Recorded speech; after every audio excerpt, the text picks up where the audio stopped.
नमस्कार मित्रांनो, पुन्हा एकदा तुमचं स्वागत आहे आपल्या या नवीन ब्लॉगमध्ये.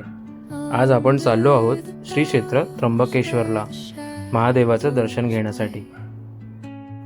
पनवेल ते त्र्यंबकेश्वर हा प्रवास एकंदरीत 180 किलोमीटरचा आहे आणि तो पूर्ण करण्यासाठी साधारण 4 ते 5 तास लागतात. पण सगळं ट्रॅफिकवर अवलंबून आहे. त्र्यंबकेश्वरला जाताना वाटेत कसारा घाट लागतो. कसारा घाट वर चढून आल्यावर डाव्या हाताला घाटण देवीचे सुंदर असं मंदिर आहे. घाटण देवीचं दर्शन घेतल्यावर समोर मस्त अशी सुंदर अशी व्हॅली बघायला मिळते. व्हॅली समोर उभं राहिल्यावर लांबच लांब आपल्याला डोंगर रांगा दिसतात.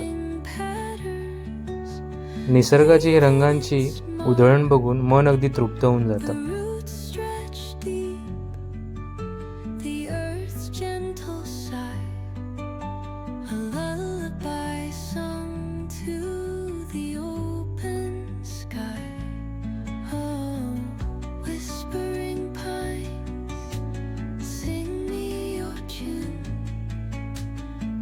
थोडा वेळ तिथेच थांबून मन भरून निसर्गाचा आनंद घेत आपण पुढच्या प्रवासाला सुरुवात करतो.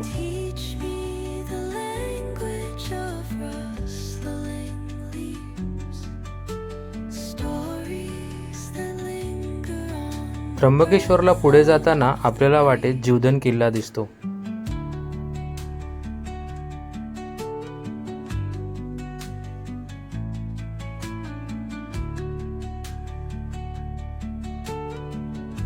जीवधन किल्ला हा महाराष्ट्रामधील पुणे जिल्ह्यातील जुन्नर तालुक्यातील एक डोंगरी किल्ला आहे. हा एक ट्रेकिंगसाठी सुप्रसिद्ध किल्ला आहे.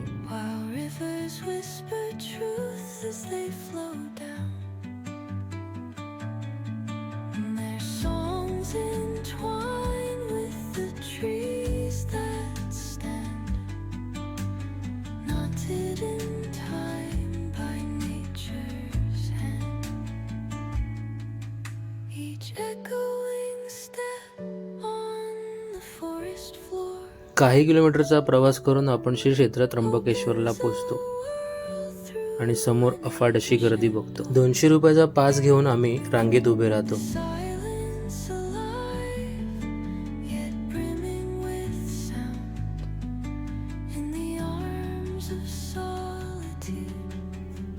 चार तास सतत लाईनमध्ये राहून शेवटी कळसाचे दर्शन होते.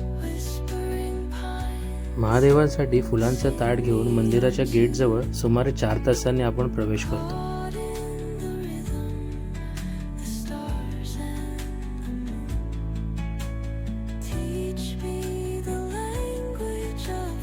गेटमधून आतमध्ये शिरल्यावर महादेवांचं जोरजोरात गजर चालू असतो आणि समोर आपल्याला महादेवांचं सुंदर असं दर्शन होतं.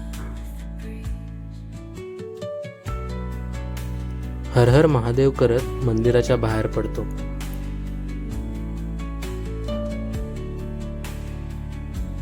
आणि तिथून आपला परतीचा प्रवास परत सुरू होतो.